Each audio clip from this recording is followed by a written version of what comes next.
అగ్నిహోత్రంతో కోట కట్టింది. అందులో ఆవిడ సైన్యాలన్నీ ఉన్నాయి. వాళ్ళందరూ స్త్రీలు, దేవతాగణాలు.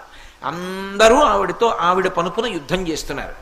భండాసురుడు ఏం చేశాడంటే, ఒక్కొక్క అస్త్రం ఉంటుంది లోకంలో.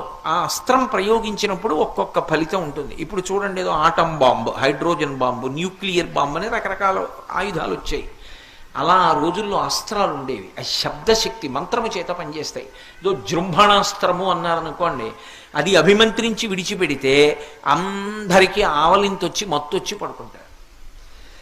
అలా ఆయన ఏం చేశాడంటే, అమ్మవారి యొక్క అగ్ని కోటలోకి మహాగణేశ యంత్రాన్ని విసిరి, అది ఆ కోటలో ఎవరికీ కనపడకుండా ఒక మూల మట్టిలో కప్పెట్టేశాడు.